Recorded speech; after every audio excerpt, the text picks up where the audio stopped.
ඔයාට නිකන් ඔයා හිර වෙලා ඉන්නවා වගේ දැනෙනවා නම් නිකන් කොච්චර try කරත් හැමදාම ඉන්නේ එකම තැන නැත්තම් ඔයා කියන්නේ හවස් වරුව එනකොට නිකන් අර මොනවද මම මේ කරන්නේ නිකන් මදි කොච්චර කරත් මදි හැමදාම එකම කතන්දරේම තමයි යන්නේ එකම ස්ටෝරි එක තමයි on repeat play වෙන්නේ වගේ එහෙම feeling එකක් දැනෙනවා නම් මම හිතන්නේ ඔයා අතන මෙහෙම කම්මැලි කියන එක නෙමෙයි එකෙන් කියවෙන්නේ ඒකෙන් කියවෙන්නේ මම හිතන්නේ ඔයා වැරදි දේවල් වලට තමයි ඔයාගේ එනර්ජි එක යොමු කරන්නේ කියන එක. ඒ කියන්නේ ඔයා වැරදි ඇක්ෂන් සෙට් එකක් එක දිගට කරනවා ඒක හරහා ඔයා බලාපොරොත්තු වෙන end result එක ඔයාට ලැබෙන්නේ නැහැ. එතකොට ඒකෙන් කියවෙන්නේ නැහැ ඔයා කම්මැලි ඔයාට වැඩ කරන්න බෑ ඔයාට ફોකස් එකක් නැහැ කියන එක.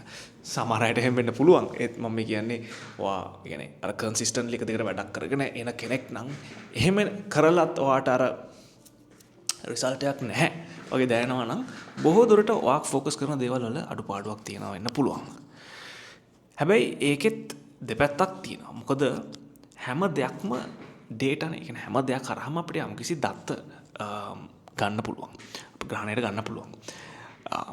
ඩේටා කියන්නේ හැම වෙලේම හරි විදිහට පාවිච්චි කරේ නැත්නම් අපතේ යන දෙයක්. ඒක නිසා තමයි අර ඔයාලට මතකද දන්නේ මම දන්නේ අපි නම් ඉස්කෝලේ යන කාලේ අර IT කියන සබ්ජෙක්ට් O level IT වලට කියලා දුන්න අර data තියෙනවා ඊට පස්සේ මැද තියෙනවා processing කියලා. ඒ කියන්නේ data පරිවර්තනය කිරීම වගේ කියන්න පුළුවන්. අනිත් පැත්තේ තමයි information තියෙන්නේ. information කියන්නේ මොකද්ද? දැනුම. දැනුම කියලා කියන්න පුළුවන්. එතකොට ඒ වගේම මේ data අපි එකතු කරාම ඒක අපි process කරලා information බවට පරිවර්තනය කරේ නැත්නම් data වල කිසිම වටිනාකමක් නැහැ. ඒතර මම මේකෙන් අදහස් කරන්නේ දැන් ඔයා කරගෙන යන යම්කිසි actions වගේක් තියෙනවා නම් ඒක හරහා ඔයාට අවශ්‍ය කරන result එක ලැබෙන්නේ නැත්නම් අන්න ඒ data point එක හරහා මොකද්ද ඔයා ගන්න ඕන දේ කියන එක. ඒක තමයි වැදගත් වෙන්නේ. ඉතින් ඒ ඇන්ගල් එකකින් ඔයා මේ හැම දෙයක් දිහාම පර්සීව් කරන්න ගත්තා නම් ග්‍රහණය කරන්න ගත්තා නම් හැම දෙයක්ම හැම ෆේලියර් එකක්ම හැම සක්සස් එකක්ම හැම මගුලක්ම බේසිකලි ඩේටා පොයින්ට් එකක් වෙනවා. එහෙම තමයි අපි මම දකින විදිහට අපි ජීවිතේ හැම දෙයක්ම අප්‍රෝච් කරන්න ඕනේ. ඒතර වාගේ එකම අරමුණ විය යුත්තේ එක දිගට මොමන්ටම් එක තියාගෙන ඒ කියන්නේ හැම වෙලේම අලුත් දේවල් try කර කර ෆේල් වුණත් කොච්චර හරි ගිය නැතත් පොඩ වෙනස් කර තව දේවල් try කරන ඉස්සරහට යන එක. එහෙම යන්න මොකද වෙන්නේ? ඔයාට එන්න data එකතු කරගන්න පුළුවන් වෙනවා. හැබැයි මේ මුළු process එක හරහාම එක දෙයක් මතක තියාගන්න ඕනේ. අර හැම වෙලෙම අපිට මිනිස්සු විදිහට අර අපේ තියෙනවා victim mentality කියලා වගේ පොඩි scene එකක්. ඒ කියන්නේ අර අපිට හැම වෙලෙම හිතනවා අර තමන් වටේ තමයි මේ මුළු ලෝකෙම කරගෙන්නේ. ඒක හරහා මොන හරි අර නොගැලපෙන දෙයක් වුණාම අපිට හිතනවා මේ ඇයි මට විතරක් මෙහෙම වෙන්නේ? මම කොච්චර හොඳට හිටියත් ඇයි මෙහෙම සීන් එකක් වෙන අනිත් අය කොච්චර ඒගොල්ලන් හොඳ දේවල් වෙනවද මට විතරක් කෙල වෙනවා වගේ අර එහෙම පොඩි මෙන්ටැලිටි ටිකක් එනවා. ඒක අපේ හැමෝටම එන දෙයක්. ඒකට හේතුව තමයි අර අපි හිතන්නේ අපි වටේ තමයි ලෝකේ කරගෙන ඕනේ කියලා. ඉතින් අන්න ඒක තමයි එකම දේ අපි නැති කරගන්න ඕන එක විදිහට තියෙන්නේ අර ඩේටා ටික හරියට ইনফরমේෂන් බවට පරිවර්තනය කර ගැනීම සක්සස්ෆුලි කරගන්න ඕනේ නම්. හරි? ඒක තමයි පළවෙනි කාරණේ. පළවෙනි කාරණේ මොකද්ද? එක තැන හිර වෙලා ඉන්නවා වගේ දැනීමට හේතුව වන මේ ජීවිතය හරහා ලැබෙන මේ data information බවට පරිවර්තනය කර ගන්න අවශ්‍ය වෙන මානසිකත්වය හදාගෙන ඉන්න ඕනේ. දෙවෙනි කාරණේ තමයි අර හුඟක් වෙලාවට අර කියවනක් තියෙනවා නිකන් අර ඔයා ඕනම දෙයක් කන්සිස්ටන්ට්ලි කරගෙන ගියොත් එහෙම ඔයා හොඳ තැනකට එනවා කියලා. ඒකෙත් යම්කිසි විදිහකට අඩුපාඩුවක් තියෙනවා. මොකද දැන් වැරදි දේවල් ටික කන්සිස්ටන්ට්ලි කරගෙන ගියොත් එහෙම හොඳ තැනකට එන්නේ නැහැ. හරි දේවල් ටික කන්සිස්ටන්ට්ලි කරගෙන ගියොත් තමයි හරි තැනකට අවශ්‍ය කරන තැනට එන්නේ. එතකොට ඔයා ආයෙ පාරක් කල්පනා කරලා බලන්න ඕනේ. හරි කන්සිස්ටන්සි තියෙනවා. හැබැයි හරි ඩිරෙක්ෂන් එකටද? ඊළඟ ප්‍රශ්නේ හරි ඩිරෙක්ෂන් එක කියන්නේ මොකක්ද? ඊළඟ ප්‍රශ්නේ කොහොමද මං හරි ඩිරෙක්ෂන් එක තෝරගන්නේ? ඔය ඔක්කොම ලොකු ප්‍රශ්න ටික, සිරා ප්‍රශ්න ටික. ඇත්තටම මිනිසුන්ට ප්‍රැක්ටිකලි මුණ පාන වෙන ප්‍රශ්න ටික. මොකද විශ්වාස කරන්නේ? ස්පෙෂලි අද ඉන්ෆර්මේෂන් ඉතාමත්ම බහුල කාලෙක හරිම අමාරුයි තීරණය කරන්න මොකද්ද මං කර යුතු දේ. මොකද ඉන්ෆර්මේෂන් ඕවර්ලෝඩ් අපේ කියන්නේ ඇත්තටම මිනිස්යාගේ මනසට දරා ගන්න බැරි තරම් දත් ප්‍රමාණයකට අපිට අද ඇක්සස් තියෙන ඕන්ලාක. ඒ කියන්නේ නිකන් අපි උදාහරණයක් විදිහට හිතලා බලන්න නිකන් ඒ කාලේ රජ කාලේ හිටපු රජ්ජුරුව කෙනෙක්ටත් වඩා ඒ කියන්නේ රජ්ජුරුවන්ගේ අර අපි කියමු නිකන් බුද්ධියන්ස හිටපු ලොක්කට වඩා දැනුමක් ඩේටා ප්‍රමාණයක් මේ අපි හැමෝ ගාවම තියෙනවා.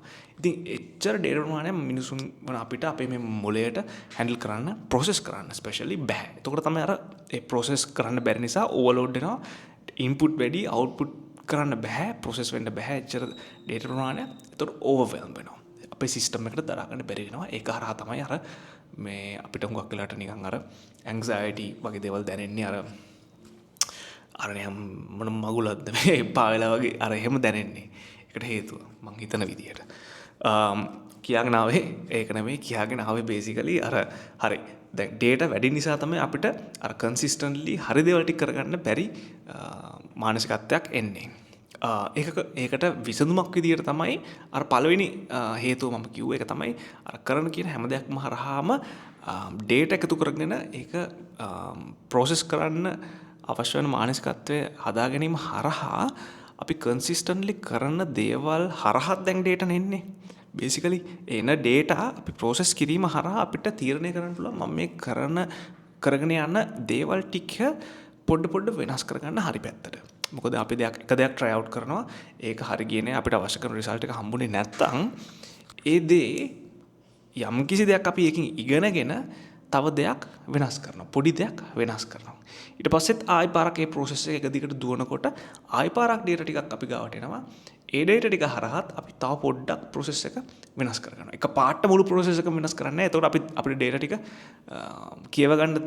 කියව ගන්න බෑ. මොකද අපි දන්නේ නැහැ මොන කෑල්ල නිසාද මේ වෙනස ඇති වුනේ කියලා. ඉතින් ඒක නිසා තමයි අපි පොඩ වෙනස් කරගන්න ඕනේ. ඒක හරහා consistency in the right direction හොයාගන්න පුළුවන්. මොන දිශාවටද ඔයා හරියට ගමන් කරන්න ඕනි කියන එක වට හොයාගන්න පුළුවන්. මේ මොන හරි වගේ වෙතිර ඕනම අරමුණකට මේක apply කරගන්න හරි. එතකොට ඒක තමයි එතන තියෙන දෙවනි කාරණය. හරි පාර හොයාගන්න එක පට්ට අමාරු වැඩක්. හැබැයි පුළුවන් එක් කරගන්නේ කොහොමද? ඕපන් මයින්ඩ් එකක් තියාගෙන වෙන දේවල් දිහා ඉතාමත්ම ඔබ්ජෙක්ටිව් මයින්ඩ්සෙට් එකකින් බලන්න.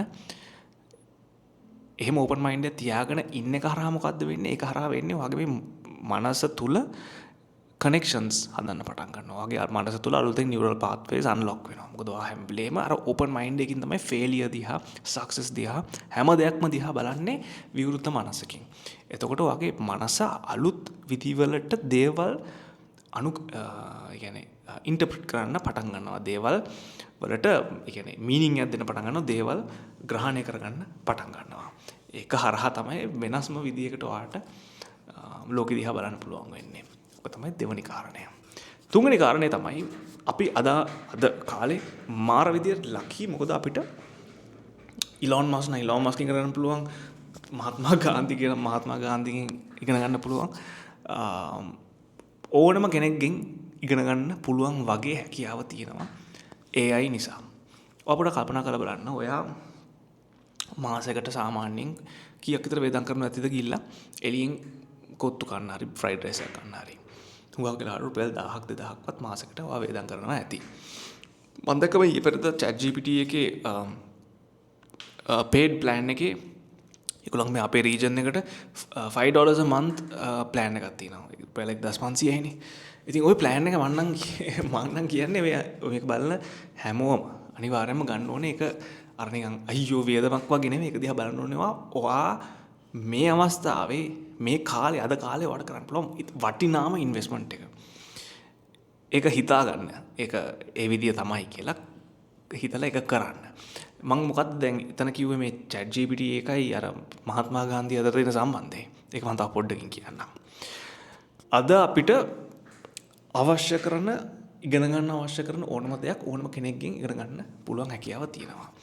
ඔය YouTube එකට ගිහිල්ලා නැත්නම් ඉන්ටර්නෙට් එකේ ඕනම කෙනෙක්ගේ කියන්නේ සර්ච් කරොත් මෙයා මේක ගැන මොකක්ද හිතන්නේ? අර මේවා ගැන පොඩ්කාස්ට් එකේ මොනවද කියලා තියෙන්නේ?